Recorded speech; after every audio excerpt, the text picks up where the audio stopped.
Sevme, çok sevdim dersin yanılırsın. Birçok zaman acılar dömlenir boğazında.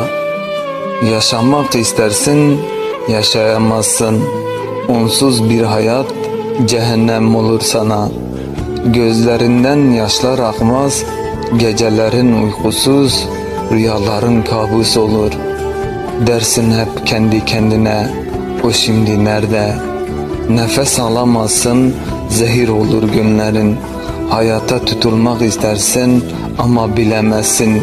Elveda bile demeden çekip gittiğini. Hayat o kadar acımasız ki kopardı beni hayallerimden. Bırakmadı adam gibi seveyim. Gönlümü kime verdiysem paramparça etmeden bırakmadılar. Umutlarım harman olmuş, gecelerin gündüzüne olan hasreti gibiydi. Gündüzüne olan hasreti gibiydi. Güneşin doğuda batması gibiydi. Gözyaşlarını silip de anasız, babasız kalan öksüz bir çocuk gibiydim. Ne kadar yaşasam o kadar çok ölüyordum sevdiğim. O kadar çok ölüyordum ki. Ben acılarımla yaşarım. Ben seni ülkesi kuşatılmış bir çocuğun üzgünlüğe olan sevdası gibi sevdim Arjin. Mutluluğu arayan elbet en iyi rüyalarından olacaklar. Örnek alma beni, bir kurşuna götürürler seni.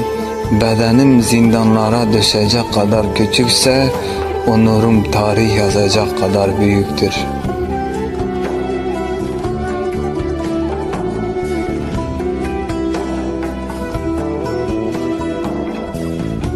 Mükemmel birini aramaktan vazgeç.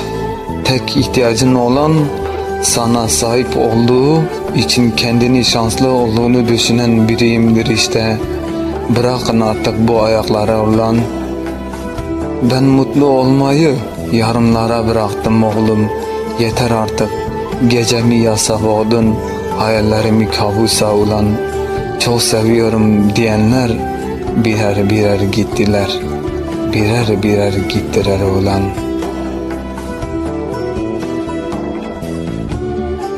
Başkasının hayali olan benim gerçeğim olamaz. Ben aşkını kör kurşunla saplarım gönlüme. Gene de pişman olmam seni sevdiğime. Seni sevdiğime ulan.